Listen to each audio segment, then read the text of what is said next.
toward a one-pointed, attentive. Attention is, would you say attention is one-pointed? No, I didn't mean to imply focus when I said one-pointed. Yeah, that's what I meant rather integrated into itself as utterly quiet and unconcerned about taking thought for what is ahead or what is behind. Simply being there.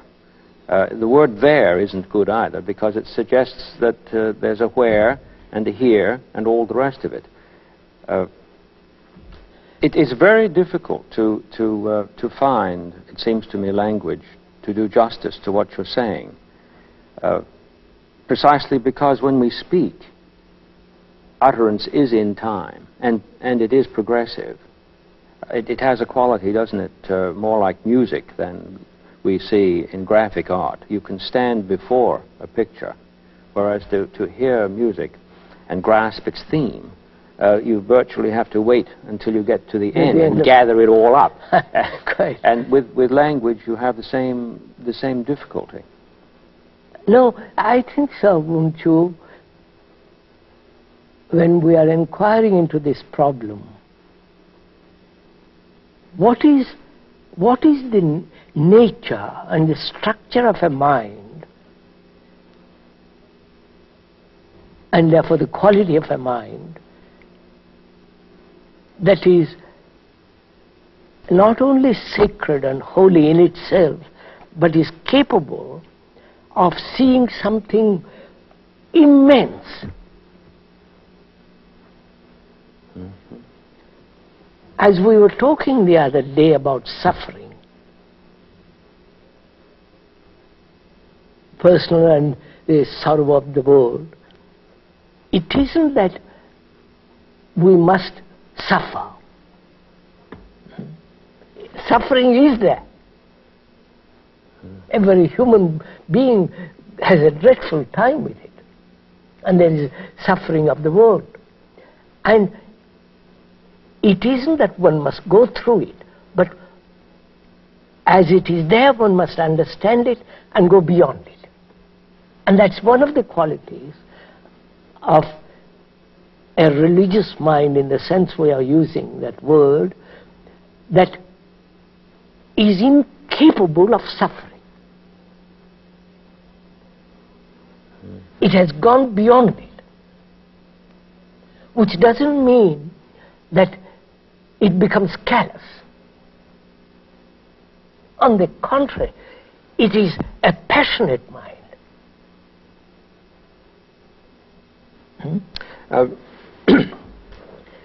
One of the things that I have thought much about during our conversations is language itself. On the one hand, we say, such a mind, as you've been describing, is one that is present to suffering.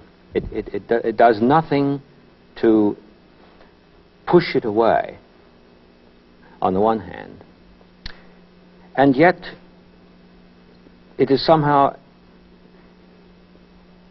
able to contain it, not put it in a vase or a barrel and contain it in that sense.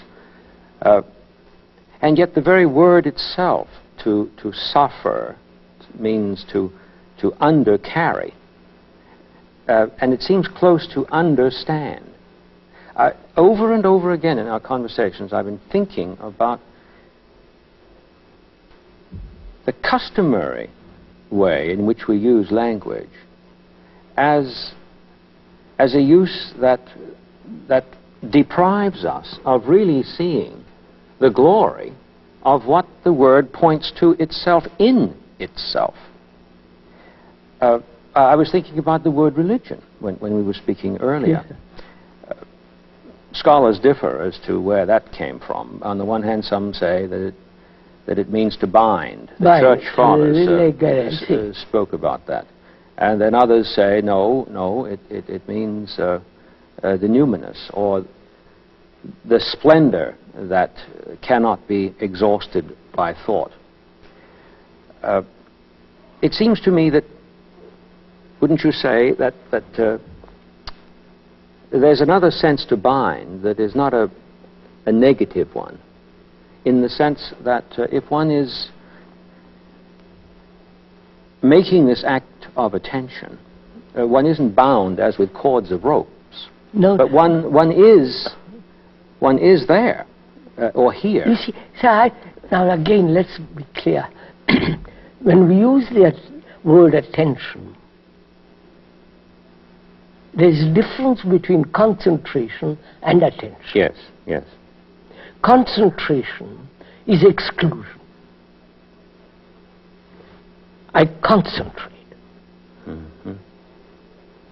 That is, bring all my thinking to a certain point. Whereas, and therefore, it is excluding, building a barrier so it can focus its whole attention on that, whole concentration on that. Whereas attention is something entirely different from concentration. In that there is no exclusion. In that there is no resistance. In that there is no effort. And therefore no frontier, no limits. How would you feel about the word receptive in this respect? Again, who is it that is to receive? Already we've made a division. With that word. Yeah. I think the word attention is a really very good word. Because it not only understands concentration, not only sees the duality of reception, the receiver and the received, and also it sees the nature of duality and the conflict of the opposites. Mm-hmm. And attention means not only the brain giving its energy, but also the mind, the heart, the nerve, the total entity, total human mind, giving all its energy to perceive. I think that's that's the meaning of that word for me, at least. To be attentive, attend, not concentrate, attend. That means listen, see, give your heart to it, give your mind to it, give your whole being to it, to attend. Otherwise you can't attend. If I'm thinking about something else, I can't attend. No. If I'm hearing my own voice, I can't attend.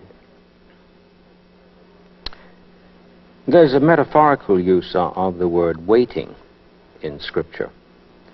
It's interesting that in English, too, we use the word attendant in terms of one who waits on. I'm trying to penetrate the notion of waiting